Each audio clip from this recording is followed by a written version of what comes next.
दानिश भाई, आप ये कहते हैं कि मर्द को एक ही औरत से जो है ना मोहब्बत करनी है, क्या नेचुरली ऐसा है?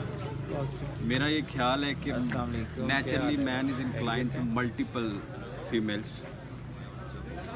जस्ट बिकॉज आप में कोई चीज़ नेचुरली मौजूद नहीं है, इसका मतलब ये नहीं है कि आप लाइफ में प्रैक्टिकली इम्प्लीमेंट ना कर सकते। किधर निकल गया? नहीं, नेचुरली तो यही है कि बहुत सी चीज़ें नेचुरली अगर देखें तो इंसान के मतलब यही है कि हाँ एनिमल्स हैं, ठीक है, सेल्फ इंटरेस्टेड है, तो लेकिन तारीफ के अंदर रहे कई सारे। आपका क्या पर्सपेक्टिव है कि इंसान जो है वो मल्टीपल चीज़ों की तरफ जो है वो अट्रैक्ट होता है या सिर्फ एक की तरफ ही?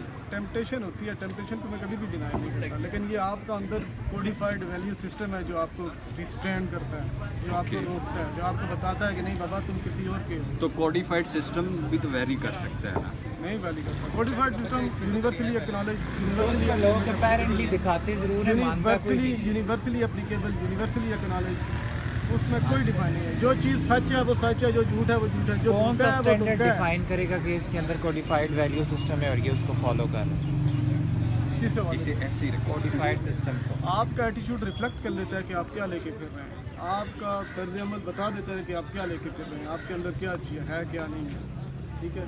किसी को बताने की ज़रूरत नहीं पड़ती, आपके रवैये, आपकी हरकतें, आपके हरकत और सकनात सब कुछ डिपिक्ट कर देते हैं। अच्छा, ऐसा भी कहा जाता है कि इंसान का जो ज़हन है वो तैबला रैसा की टर्म इस्तेमाल होती है कि ब्लैंक शीट की तरह है और उस पर माशरा जो वो प्रिंटिंग करता है, ठीक है।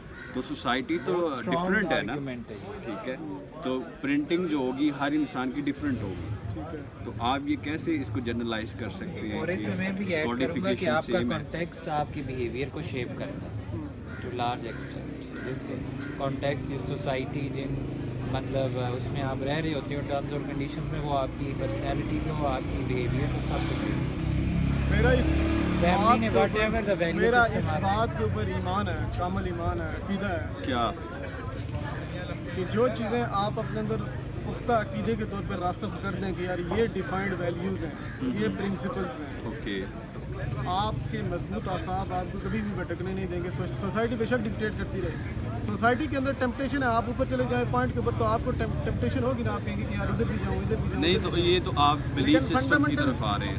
फंडामेंटल वैल्यूज़ क्या है? फंडामेंटल बिलीफ सिस्टम है जो आपको डिक्टेट करेगा, आपको बताएगा।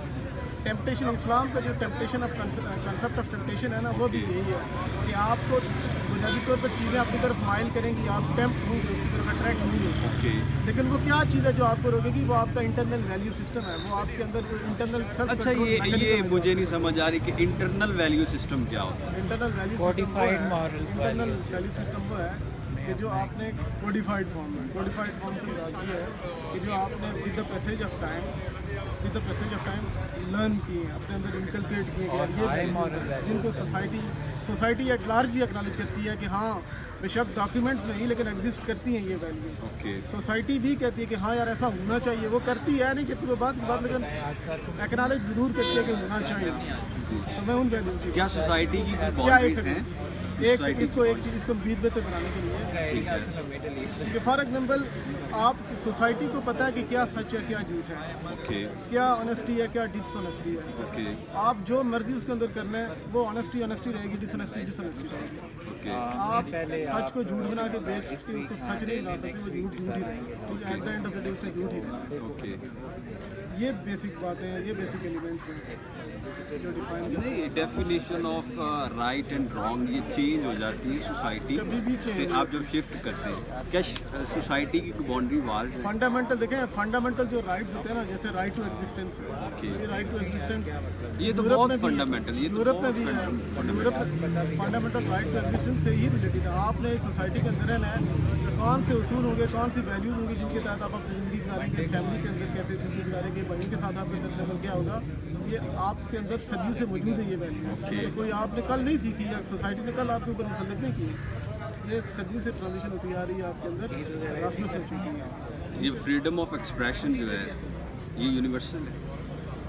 फ्रीडम ऑफ एक्सप्रेशन को आप कभी भी प्राइवेट लाइफ के मायने नहीं देख सकते। ठीक है। Okay freedom of expression universal इसलिए नहीं हो सकता कि जब आप फ्रीडम ऑफ एक्सप्रेशन का टर्म यूज़ करते हैं तो इसका मतलब यह है कि आप बेलगाम घोड़े की तरह बंदे को छोड़ देते हैं कि तुम्हारे मुंह में जो आए तुम कह सकते हो, you have the right to say. Okay ये मैं फ्रीडम ऑफ एक्सप्रेशन को कभी भी नहीं समझता ये यूनिवर्सली एक्नॉलेज या फंडामेंटल राइट है किसी भी इंसान, नहीं हो सकता। ठीक है, तो आज के लिए इतना ही काफ़ी है।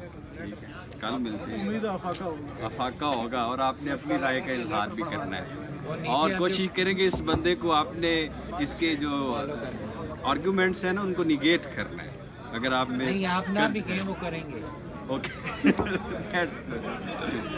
कमेंट्स में आप